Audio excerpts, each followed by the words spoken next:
Man ana, man ana, man ana laulakum.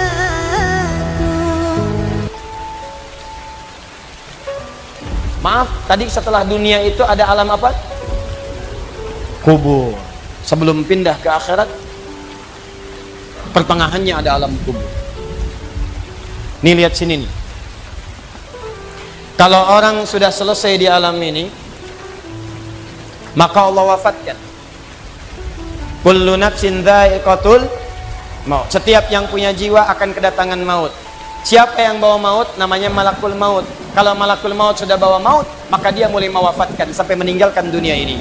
Apa dalilnya Ustaz? Quran surah 32 ayat yang ke-11, paling kanan sebelah bawah. Qul yatawaffakum malakul mautil ladzi wukkila bikum. Kata Allah, katakan Muhammad kepada semua umatmu, setiap yang punya nyawa itu akan diutus malakul maut untuk mencabut nyawanya. Datang maut, makanya orang yang belum meninggal, yang belum dicabut, namanya disebut oleh Al-Quran dengan nama mayitun. Nih, ada ya-nya, ada tak-nya. Ya-nya ada tasdidnya begini. Mayit, kalau ada tasdid berarti artinya CM, calon meninggal. Jantung jangan tersinggung kalau dikatakan mayit ya. Iya. Sama dengan Ustaz. Iya. Innaka mayyitun wa innakum mayyitun. Engkau mayit, mereka pun mayit. Engkau akan wafat, mereka pun wafat. Cuman Allah membedakan waktu-waktu wafatnya. Barangkali tidak sama semuanya. Bisa antum duluan, saya belakangan, mungkin. Atau mungkin juga ditukar, jangan salah, bisa ditukar. Saya belakangan, antum duluan, bisa. Gak ada bedanya Ustadz. Ya sudah, saya duluan, bisa setelah antum. Nah, dipakai tasdid. Kalau datang maut, maut datang, maut lewat malakul maut.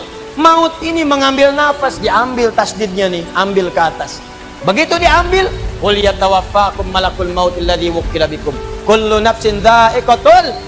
Ya ayyatuhan nafsul mutmainnah, sesuatu yang tenang. Dalam bahasa Arab disebut dengan sukun. Sukun itu tenang, alamatnya sukun bulat. Bulat dalam ilmu lugah, bulat jadinya, hilang tasdidnya. Maka kalau mayit itu artinya nyawanya sudah tidak ada. Mayitun masih ada nyawa, diambil malakul maut jadi mayitun. Nih alam kubur. Begitu pindah ke sini, datang malakul maut, dicabut nyawanya, maka diwafatkan, ditinggalkan dunia ini. Maka orang mengatakan telah meninggal dunia. Artinya apa? Ditinggalkan dunianya. Lihat sini, fokus.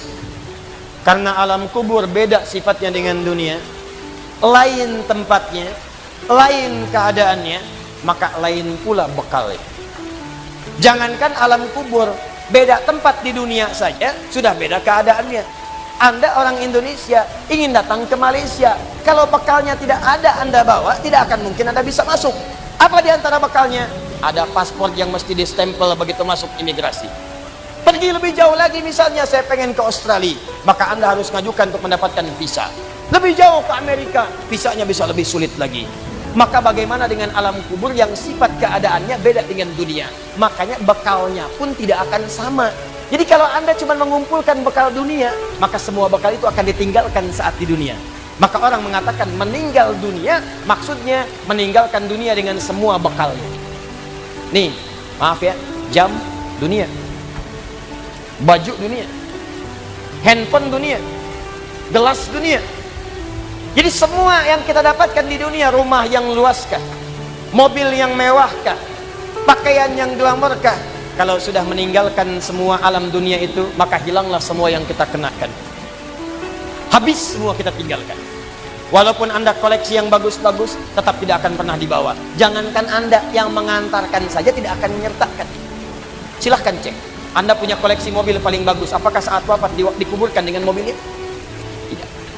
Anda punya handphone paling mewah, kenangan tingkat tinggi, di handphone itu suka dipakai bikin status tentang hadis, tentang ayat, tentang tafsir. Tiba-tiba ketika akan wafat, Anda wasiat kepada istri Anda tercinta, Mama, ini handphone kesayangan Papa, handphone bekal ibadah, tolong kalau meninggal kuburkan dengan handphonenya. Kalau Mama kangen, di sekolah aja. Mustahil. Tuh ayat, mereknya Bengkulu Fillah. Nikmat di dunia, tapi apakah ketika masuk ke alam kubur dibawa? Tidak. Selesai. Maka bagian pertama, Anda mesti sadar, ini yang mau saya sampaikan. Dan dari sini saya akan lebih fokus kepada apa yang ingin saya sampaikan. Kita mesti sadar teman-teman sekalian. Pertama, kata Allah, kita akan wafat. Antum akan meninggal. Wafat. Wafat. Wafat. Wafat.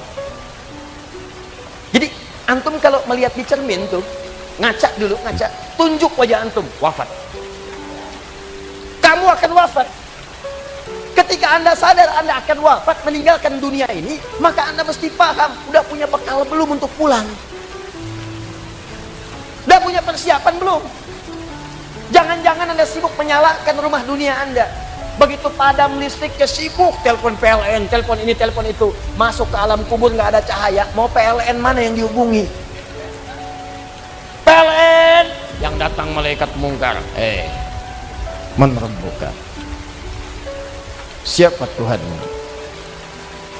Siapa nabimu? Apa kitabmu? PLN. Gelap, gelap, dan gelap. Karena itu orang-orang yang tidak siap dengan kehidupan berikutnya, maka mohon maaf, dia akan merasa ketakutan ketika meninggalkan dunia ini. Bahkan ada yang saking takutnya, malaikat langsung bergerak untuk memaksa dia cepat meninggalkan tubuh dunianya. Muncul Quran surah ke-8 ayat ke-50. Kata malaikat, akhriju anfusakum. Kamu ini susah banget pulangnya, maka dipukulin oleh malaikat. Pukul, pukul, pukul, pukul. Teman-teman, karena alam kubur itu bekalnya bukan bekal dunia, maka Anda tidak akan pernah bisa membawa cahaya dunia ke alam kubur. Maka saya ajak Anda pada malam hari ini, coba ayo kita berubah. Tolong pikir baik-baik, tidak akan ada yang abadi. Dan besok pun belum tentu hidup. Demi Allah saya katakan, Allah bisa mewafatkan kita pada malam hari ini. Saya cuma mau tanya sebentar aja merenungkan. Tolong tanya pertanyaan saya ini, tanyakan pada diri Anda sebelum tidur. Kalau Allah wafatkan Anda pada malam ini, sudah siapkan Anda dengan bekal pulang Anda kepada Allah? Karena itu hukum mengatakan orang yang tidak punya bekal maka dia tidak siap untuk mudik. Tuh lihat Ramadan tuh. Ntar sebentar lagi, tersisa tinggal 2-3 bulan ke depan datang bulan Ramadan. Begitu di ujung Ramadan, orang semua siap-siap mudik. Demi Allah saya katakan, saya pernah mengadakan survei kecil-kecilan. Saya tanyakan pada sementara orang yang tidak mudik, saya tanya kenapa nggak mudik? Ustadz, nggak ada bekal. Dunia saja tidak punya bekal, malu mudik. Tidak punya bekal, susah mudik. Tapi yang punya bekal, oh dia nyari sebanyak-banyaknya. Begitu sebelum berangkat, tiba waktunya raya, dia siapkan. Bahkan ada yang kemudian mencari motor terbaik. Motornya Honda bebek, bekalnya singa. Motornya bebek, bekalnya singa. Karena bekalnya lebih banyak dibandingkan dengan sifat kendaraannya. Kendaraan kecil, motornya modifikasi. Tambah lagi pelepah pisang, tambah lagi dus satu, tambah belakang yang lain lagi. Numpuk semua di belakangnya. Dituliskan kemudian tulisan, aku pulang sayang, jemput ya. Masya Allah. Luar biasa. Kenapa? Karena tahu dia punya bekal untuk pulang. Dan yang dikunjungi pun dihubungi terlebih dahulu. Aku mau pulang. Maka yang di sana menyiapkan segala perlengkapan untuk menyambut yang pulang. Silahkan cek. Begitu tahu akan ada yang pulang mudik, maka rumah dicet. Makanan diada-adakan. Semua dimunculkan. Bahkan yang tidak ada pun menjadi ada. Cuma setahun sekali. Luarnya kongwan, dalamnya rangginang. Idul Fitri. Anda pun begitu. Jadi kalau dunia saja punya sifat mudik, maka akhirat pun demikian. Orang-orang yang punya petaknya cuma dunia saja, maka selesai hidupnya di sini.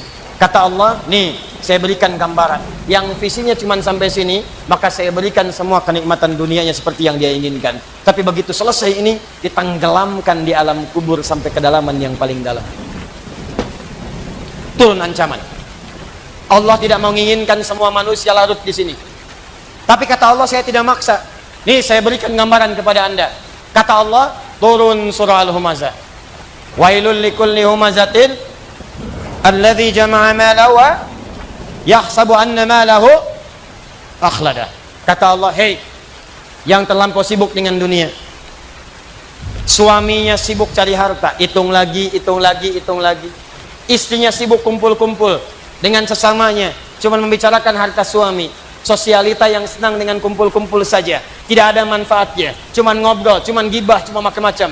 Makanya ketika menyebutkan kalimat saling celah, saling ngobrol, menggunakan tak marbutah. Tak marbutah menunjuk pada perempuan. Wailul likulli humazatil Lumazah pakai ta, sedangkan ta sifat menunjuk pada perempuan.